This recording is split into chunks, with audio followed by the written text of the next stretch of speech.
All right, well, everyone, welcome to In the Lead, episode number 49. I'm Sean Dominski, and I'm here with Tyler Zai, and we are talking about this $26 billion acquisition by Microsoft of a company that I think most of us are familiar with called LinkedIn, kind of what it means for real estate or for real estate agents, and kind of why would Microsoft be so interested in that company. But first, each week we like to come to you with a resource or book that we're reading to help you kind of build your business acumen.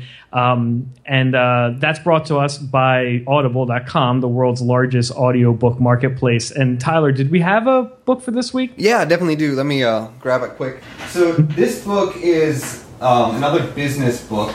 It's actually called Crazy Rich. It sort of outlines the Johnson & Johnson dynasty, rise to fame. I can't even name all the products Johnson & Johnson supplies to. I mean, we could probably have a podcast just naming Johnson & Johnson products and throughout our childhood. I always remember that baby. Is it the baby shampoo or is that? It's like the No Tears baby shampoo. Yeah. So it's just a great book about how they grew their business. Just tons of business takeaways that remind you how to grow and challenge you to think bigger, because even this podcast, we're talking about $26 billion, right? That's bigger than most real estate agencies could ever get. And so I think by thinking bigger, you just grow bigger faster.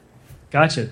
Okay, cool. Yeah, everyone. And this definitely, if you want to check that out or download your free audiobook, head over to EasyAgentPro.com/audible. You can go ahead, sign up, get your first, I think it's 30 days free. And you can check that out. So anyway, moving on, we're talking this week about LinkedIn because that's a big headline actually earlier today. Bombshell. I think that dropped today. This might be our first Easy Agent Pro timely post, something we didn't publish ridiculously later or something. Yeah.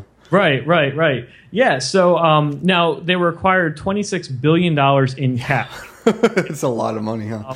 Yeah, and then was relatively. I mean, how much was? I mean, WhatsApp was acquired by Facebook. The most recent social media acquisitions I'm thinking of. There was WhatsApp. There was Instagram. Yeah, YouTube back in the day was $2 billion, right? Or was that $1 billion? I don't remember. By Google back 10 years ago now, something.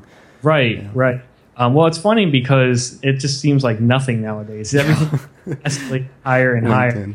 And some of the comments, I was checking it out earlier today to check out the article, and people were like, oh, maybe Microsoft's going to actually tell us what the heck we're supposed to be doing with LinkedIn. Yeah, I mean, it's a bit of a mystery. I think there are tons of ways agents can use it, specifically. I think it's a great alternative. Honestly, I think of it as an email platform.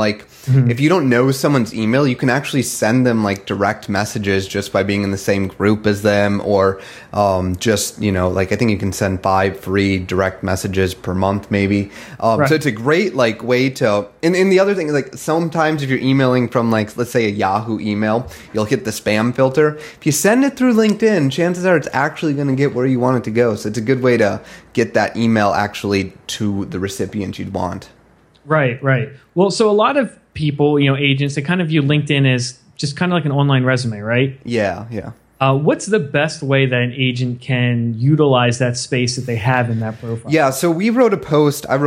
It was a video series 2 years ago, and it's still highly actionable. So what I would do is I would hop on LinkedIn and make your profile look halfway decent, a headshot of you in a suit and tie or business dress if you're a female, and then have a decent thing that says you're a real estate agent, and then go to 5 groups, 10 groups. You can usually find 1 to 3 business groups in your geolocation and join them, right? Then what you can do is you can publish helpful, not spammy articles, not content crap, but actual good stuff in those groups. And what you can do is there's this little known fact. If you go to the group page, join it, and then go to the members thing, you can actually see, I think it's about 150 to 400 profiles that you can message people, you can talk to them, you can view their profile. If you view their profile, they'll then get an email saying you viewed your profile, so they'll see you're a real estate agent checking them out. It's a great way to start building connections. I'd honestly suggest like just viewing 10 profiles a day and sending 10 random messages to people in groups, just like, hey, want to get coffee? Like, hey, you're a firefighter. That's cool. Want to get coffee? You know, like just build a relationship with a firefighter, build a relationship with a plumber, and then, you know, see how maybe you can mention them on your blog and then they'll mention you on their social media. And I think it's highly underutilized in that capacity. Yeah. Do you have any ideas on that? Well, I mean, just take that to the next step. I mean, you're talking about networking, and honestly, it's always, you know, we know how to network with other, you know, people looking to buy or sell a house or know someone who does. That's the funny thing about everyone in real estate. Literally anyone with a heartbeat is like your target audience. Like within the next 10 years, everyone with a pulse is going to buy or sell real estate on LinkedIn. Probably. Yeah, and honestly, really, if you have that platform where you're able to blog, add content, tell a story, then you can talk about the other professionals that you're doing business with, and, you know, kind of who you recommend. You know, every agent, you probably have a whole list of vendors that you're currently, you know, that kind of your go-to people. But if you can reach out to anyone in some other industry, this is also where putting together your avatar and your like target market is also important. Yeah, exactly. And then the cool thing is, once you know that, there's status updates on LinkedIn. You can actually @tag people. So let's say you write a blog post about the top restaurants in the area. And then you reference, and then in there you reference 2 articles, one to the top magazine or newspaper nearby, and the second one to the second top magazine or newspaper nearby. In your LinkedIn post, you need to @tag all 5 of those restaurant owners, and you need to @tag the authors of those 2 articles, right? So everyone's like, oh, blogging. I just wrote a 500-word thing, didn't link to anyone, not going to share it with. Like this, you need to link to those 7 people, the 5 restaurants, and then the 2 articles. And then on LinkedIn, you need to go @tag the 5 restaurant owners and the 2 authors of those articles. And what they're going to do then, they're going to see it. They're going to get a notification. Their friends are going to see it. They're going to comment on it. They're likely to share it. Ryan Fitzgerald from Raleigh. We were just talking. He interviewed me for a blog post coming up on money. It's about money, like what to do with your real estate money. But the whole point is like some restaurant that he reviewed literally printed out his website article and pasted it in a frame at the restaurant. Like that's. Like, you can't put a price on that for marketing. Like, who do you think that restaurant owner and everyone that works there is going to think of for a real estate agent? Who do you think their top customers who come every single like week are going to think of for a real estate? Like, I mean, it's just stupid, simple ROI at this point. And you didn't even have to like pay to get it in the newspaper or pay to print the newsletters out or postcards out and mail them to someone. Like, you didn't have to pay. 10 years ago, you had to pay for that, and you didn't in this case. Yeah, I hope he goes back and he gets a picture of him next to the thing. So it's like they're like promoting each other.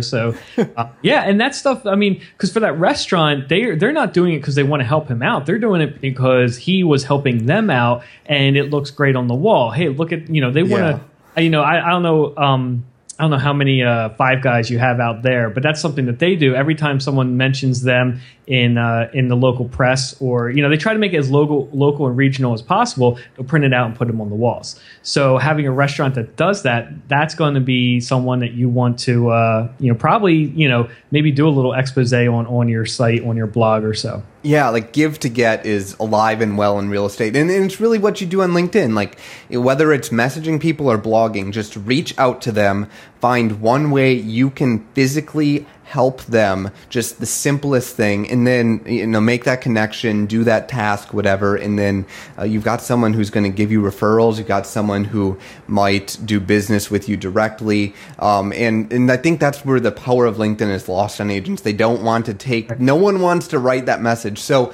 in the write up to this, or on the Facebook Live in the comments section, I've couple scripts for that cold outreach and some old blog posts. We'll link that up so you can go find those scripts so that you don't get the jitters and then not send the message. They're just super simple, like 3-4 sentence things that you can say to almost anyone. No one's going to get offended by them, and they're all going to just probably take you up on the offer.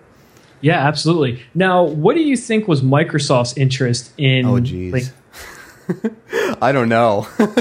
So one thing that we know about LinkedIn is the data that they have is very specific to income. So a lot of times when people would talk about the validity of LinkedIn as a social network, they would say the average income of a LinkedIn user is much higher than the average income of any other social. I think the value there is the HR side of things. I think the value for Microsoft is the fact that now they know everyone's resume and they can sell that information to big corporations for millions of dollars. And so I think that's probably where they're going to go. I don't think LinkedIn will ever really see the ads that you see on Facebook and Instagram and eventually Snapchat and eventually like all the other little ones, just because it's so valuable to sell that data to HR people. It's so hard to hire people in this connected era. It's still one of the places that isn't really, expanded into. Right. And the other thing, too, it shows Microsoft, which is kind of an innovative tech company in the grand scheme of things, but also a dinosaur. Yeah, it's both, isn't it? In the short term of things. And also, they're fighting so hard to stay relevant. So if you really look at the relevancy of companies like Apple and Google, of Facebook, and then Microsoft's just kind of lagging behind. I get it. Yeah, we're still using the Microsoft Word and PowerPoint. It's still very relevant in today's workforce. But at the same time, Microsoft sees that the trend isn't necessarily in their favor so far. The Windows Phone has kind of been it's okay. Yeah, pretty mediocre results and implementation there. And it's their wheelhouse too. I mean, they already own the business space of like Office products and Windows being the primary operating system. So it's there. They're already in the business sector to begin with. So the way they acquired Skype a couple years ago too, that was another big thing where we weren't quite sure where audio, that was one of the first voice chats on the internet. Yeah. We're using it right now. Microsoft ad.